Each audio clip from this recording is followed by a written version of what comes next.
Fellas, today we're talking about Dark Decider. This is a rapid fire frame auto rifle. It deals arc damage and it has unique perks like Volt Shot, Rangefinder, and it happens to be a vice weapon. So if you like guns that auto reloads and shoots forever, shabam! With that being said though, when it comes to 720s, oh, you gotta blow my mind. Because fellas, I have already had my mind blown before, multiple times, by other 720s. Sweet Sorrow, Chroma Rush, Quicksilver Storm, all of these phenomenal 720s, and all of them we've actually reviewed. And by the way, guys, I get comments all the time to review certain weapons, and I'm like, guys, we've reviewed it. It's literally in the algorithm. If you ever want to know if we reviewed a weapon in this game, just type the weapon and our name into the search feed of YouTube, and boom, it pulls it up. And I'm gonna be straight with you guys. If it doesn't pull it up, if we haven't reviewed it, it's because I don't think it's good enough to be reviewed. I'm just saying, I'm just being real with you guys. I like to review weapons that blow my mind. And let me just say, Dark Decider, it does have a couple features that's up there. First up, this is the new Iron Banner weapon for the season, along with Gnor's Axe. And I know it's not necessarily new, but hey, it's whatever. Bungie's actually been kind of on a kick though for 720s. When you look at like Witch Queen, we got Sweet Sorrow. Then we ended up getting Crate. Way back in Season of Splicer, we had Chroma Rush, Quicksilver Storm. Hell, Tommy's Matchbook is still floating around. And for my two people that are rocking Arctic Haze. But I will say across the board, none of these are really scratching that PvP itch. They can be utilized in PvP, but Dark Decider was definitely created for PvP with a splash of PvE. First up for my PvE players, I do want to mention I did try the Volt Shot role. My curiosity was, could Volt Shot, which requires you to reload the weapon after defeating a target to overcharge the weapon, which of course can cause them to jolt, does that actually proc with the likes of Subsistence? Again, Subsistence states that defeating targets partially reloads the magazine from reserves, and subsequently, does it proc from Vice Stinger, where damaging an enemy with this weapon has a small chance to reload the magazine and increase movement speed while aiming down sights. Yada yada. Long story short, no. I wish it did. It would literally be Wrist Runner. Like I was like prepared to make a thumbnail with, hey, yo, Dark Decider is a legendary Wrist Runner. It's not. I wish it did synergize, but like most of our perks that require a reload, you have to manually reload it. Needless to say though, it's still a good combination. Literally clear some ads. And considering that this is a 720, which means it has deeper ammo reserves and is a Vice Stinger weapon and Subsistence, it takes blowing thy load to another level. Volt Shot is that cherry on top that you get when you do finally reload to then melt that major or that high value target. It's good, and I'm not going to discount it in PvE or inside of PvP. Again, Volt Shot is not just a perk for PvE, but that's definitely what my PvE players are going to want. And the obvious comparison here is the Ikelos SMG. You can get that with Volt Shot. It's an incredible weapon. Now, Ikelos SMG is very good. We're going to be reviewing it here soon with all the right roles. But sitting down here playing with Emerald's role, I felt the one pro that Dark Decider had was just the ability to just lay on the trigger. Considering the weapon has such a large magazine and it being a Vice Stinger weapon, you could just lay on the trigger. The problem here is actually with Volt Shot. Again, it requires a manual reload. Therefore, you really do want a perk like Feeding Frenzy, which is present there on the Ikelos SMG to constantly allow you to reload faster. The goal is to do damage, get a kill, and instantly reload to proc Volt Shot yet again. So for my PvE players, I'm not saying that you can't use Dark Decider. Again, depending on what your artifact mods are, you might not have a choice. But for a Volt Shot role, the combination with Subsistence here actually ran into some synergy problems. Like there were times where Subsistence would actually top off my weapon's magazine. I would then have to shoot a few more bullets to then finally have the ability to reload to proc Volt Shot. So you can see where there's some conflict here of trait synergy. But inside of PvE, what else do you got? I mean, you've got Offhand Strike for hipfire accuracy, Dynamic Sway, well-rounded. You follow me? Outside of auto-loading holster, there really isn't a lot there for PvE in that first column. So Subsistence really is the play.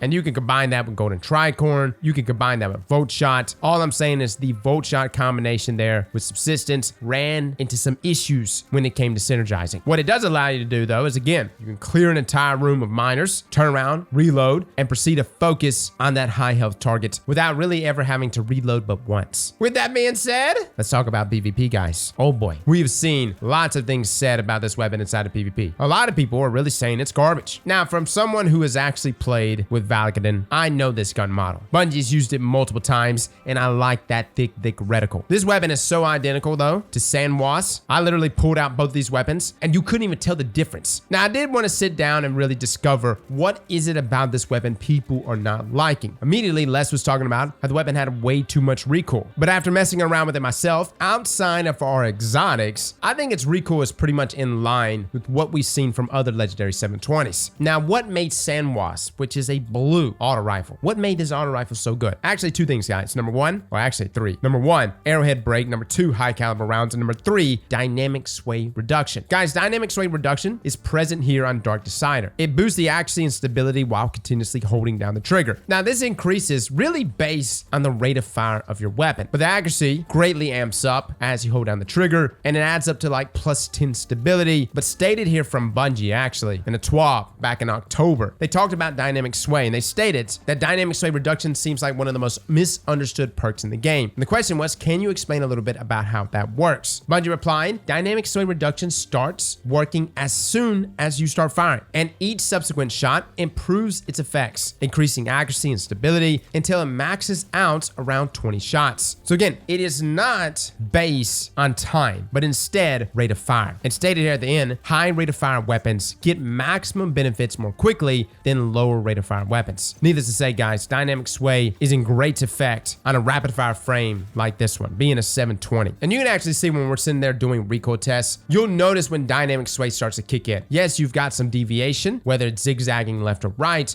but the bullets are consolidating as you're holding down the trigger. Now, considering Bungie themselves says it takes 20 bullets to get those maximum benefits of 10 stability, granted, the increase in accuracy is a little more subjective, is it worth using over the likes of Iron Grip? Iron Grip gives you a flat plus 20 stability. Now, we did get to play with a few rolls with Iron Grip. Unfortunately, the only rolls we could find with Iron Grip also had Iron Reach on it, which pretty much defeats the purpose here. Essentially, guys, Iron Grip adds 20 stability, minus 30 reload, and then Iron Reach gives you 20 range, but minus 30 stability. So you're actually looking at a negative 10 stability. What I can tell you right off the bat, though, is that Iron Reach is just not good. Some weapons you can get away with it, like on a shotgun, adding plus 20 range is super beneficial. Minus 30 stability doesn't really matter all that much because it's a one-hit kill weapon. But on an auto rifle, especially a rapid fire auto rifle, Iron Reach is a no-no. I know it tacks on essentially an extra 3 meters, but you also have Rangefinder there, which isn't quite 3 meters, it's about 2.7 meters. Still very, very good without the downside of minus 30 stability, which is noticeable on a weapon that already feels very recoily. Now, keep in mind, guys, Rangefinder is not the godsend perk like it once was. It's still a good one, but stated here from Bungie a while back, Rangefinder has long been one of the flat-out strongest perks in the game across multiple archetypes of weapons due to how effective zoom is at improving multiple aspects of weapon performance, combined with the fact that it has a neutral activator. It does not require getting a kill or dealing damage to activate. The bonus of increasing auto-aim fall-off distance by 20% put this perk into a league of its own in terms of power, as it massively increases the ease of use of certain weapon types well beyond even the increased engagement range provided by the zoom, and makes it difficult for any other perks to compete without substantial power creep. As such, we have made a decision to retain the zoom bonus but remove the auto-aim fall-off bonus. We expect the perk to remain a top choice, but it'll be less dominant compared to other options. General, remove the additional 20% bonus on aim assist fall-off. Needless to say, guys, the weapon, even though its range is being boosted, it does lose stickiness. Needless to say, guys, stat boosting perks is the better option if you're wanting to maintain reticle stickiness and bullet magnetism past that fall-off point, or its original fall-off point. But personally, guys, when I look across the board and I see the drawbacks that Iron Reach presents, it's just not worth it. Rangefinder is the better option for PvP. Now, someone's gonna bring up, Cross, what about Gutshot Straight? Aiming down sights increases body shot damage, but decreases target acquisition. Again, time to kill wise, guys, for rapid fire frame auto rifles is actually good at 0.77 seconds. It requires 10 crits, very, very unforgiving, hitting 20 damage per crit. Now, Gutshot Straight got a buff for auto rifles specifically, but in this scenario, for rapid fires, I don't think it's the way to go. And on top of that, the significant drawback here, kind of similar there to Iron Reach, is the decrease there in target acquisition, and that's not what we want. Again, certain weapons with Gutshot Straight can definitely work, especially if it's a craftable weapon. Enhanced Gutshot Straight is a great example of that. It doesn't give you as significant of a drawback in target acquisition. We've actually reviewed Amit AR2 a while back before the Gutshot Straight buff to auto rifles, and if you want to check out that review, feel free. It's a fantastic auto rifle, and that archetype actually got a buff. But Gutshot Straight, we do need to look at that at some point, but not the base version, the enhanced version. Again, the enhanced version only decreases target acquisition slightly. Now, I don't recommend Gutshot Straight on any other weapon type outside of auto rifles. Either way, way it goes though, I think it's safe to say the god roll for PvP on Dark Decider is of course Rangefinder, dynamic sway reduction, and some range boosting perks. Now, you don't have to commit completely here to range, but I will say this. If I was to choose a role like Camouflage Rifling, Accurized Rounds, Dynamic Sway, and Rangefinder, you're looking at about 29.74 meters with that range masterwork. If there was one thing I could tell you about all the weapons I got to play with, and again, big shout out to everyone who let me play with the roles because we were trying desperately to find the right one. What we discovered was if that range stat was in that 30 territory, that 30 stat territory, it just did not feel good. And I know range isn't everything, stability is important, but if you ever shoot Dark Decider and you're like, man, I just feel like my shots are just not connecting. Listen, it's probably not your stability. It's actually the fact that this weapon, in comparison to so many other auto rifles, has piss poor range. Like when we look across the board against Tommy's Matchbook, Reckless, Sweet Sorrow, Quicksilver Storm, Crate, Arctic Say, Chroma Rush, just about every other 720 has better range. And I know Sweet Sorrow has a little bit less range, but it has +1 more in zoom. Crate, by default, has significantly better range, stat-wise. And then, of course, Quicksilver Storm, which we talked about so greatly in our review. Hell, we even called it pay to win. Not only does it have +15 more range, but 36 more stability. It's nuts! With that being said, though, Dark Decider, I would personally want, and this is just my personal god roll, Accurized Rounds, Dynamic Sway, Rangefinder, Arranged Masterwork, and Arrowhead Break. Now, I committed here to Arrowhead Break because, man, that recoil is funky. I feel like we're running routes out here, man. It zigzags like crazy. And when I pull out Sandwas and was actually sitting there playing with Sandwas, doing recoil tests, I was just surprised. I was like, man, wow, Sandwas feels good. And it's because of Arrowhead Break. This weapon starts off at a default 43 recoil direction. If you throw on Arrowhead Break, it throws it up to 73, which does make it more vertical. And then if you throw on a counterbalance mod, this actually kicks up to 88, making it extremely vertical. The other side of benefits, if you have Arranged Masterwork and Accurized Rounds, this keeps us in that 40 area, that 45 zone for range. And what this really requires us to bank on is Dynamic Sway, helping with that stability when laying on the trigger. And of course, Rangefinder boosting our range up to 28 meters. Now, keep in mind, something that 720s run into all the time is their ability to compete against the likes of really SMGs. SMGs, especially precisions like Shayura's Wrath, have so much range. Shayura with a max range roll, and it's been nerfed multiple times, but a max range roll puts it at 25 meters. Keep in mind though, rapid fire auto rifles actually do have a better TTK value, although less forgiving than that of precision SMGs. It's a tight line that these 720 rapid fire auto rifles are having to walk. It's a blend of being both an SMG and an auto rifle, but simultaneously they can lose to other auto rifles and other SMGs at times. But where Dark Decider actually sits, I do think that in comparison to other legendary 720s within its archetype, I think Sweet Sorrow is still one of the best out there, especially with enhanced perpetual motion, enhanced tap the trigger. I think its target acquisition is very, very good. I think Chroma Rush has such an easy reticle to follow. What I can tell you about Dark Decider though, is that it does have potential. However, you're either gonna love this auto rifle or you're gonna hate it. And if you hate the way this gun feels, if you hate the way that reticle looks, and especially if you're not willing to get the god roll of it, because it does require you to have the perfect roll, then nothing I say in this review is gonna change your mind. You definitely have to get that perfect roll to stabilize this weapon. Now, with that being said, maybe Iron Grip with Rangefinder would have felt better to me. And listen, I'm not saying the weapon didn't pop off for me. Obviously, there were moments that it definitely did. But there are certain weapons that work for you. Sweet Sorrow, I felt like worked for me. Chroma Rush, another 720 that worked for me. But for Dark Decider, you have to commit a little more to it, especially when it comes to getting that god roll. And even beyond that, you may have to rock more dexterity mods, double targeting mods, things like that to really benefit the weapon. Because let's just be frank, across the board, when comparing it to other auto rifles, other 720s, it is worse. Aim assist, worse. Range, at base, if not worse. Stability, definitely worse. Handling, worse. Reload speed is worse. No lie, there is a lot working against Dark Decider. But I'm not giving up on it. So the last but final roll that I think I would want to test is that Arrowhead Break, Accurized Round, Iron Grip, Rangefinder roll. Guys, if you have that roll, we have a Discord. It's open to the entire community. We have LFGs, everything under the sun. Feel free to come by, but please at me in our random roll portion of this Discord. This is actually where people go and post their god rolls. Folks will actually comment on your roll, let you know if it's a good roll or not. But if you have this roll, please post it and at me. And I will say, if that roll just blows my mind, I will probably re-review Dark Decider and say, listen guys, this is it. This is the one. If it doesn't, I am simply going to update the pinned comment of this video to let you know, fellas, it wasn't the play. And again, if it's not the play, then obviously Dynamic Sway Rangefinder is still the other great PvP option. So guys, that is our review there for Dark Dark Decider. Big shout out to everyone who let me use the roles. I appreciate you guys very much. Again, we'll be reviewing Gnora's Act at some point this week, as it too can roll with Gutshot. And by the way, if you haven't checked out our Iron Banner guide for this season, we have a new game mode. Some people are really liking it. It's called Fortress. I'll link that guide down in the description below as well. Well, fellas and ladies, thank you all for coming and watching. And as always, slap that like button like your mama told you right.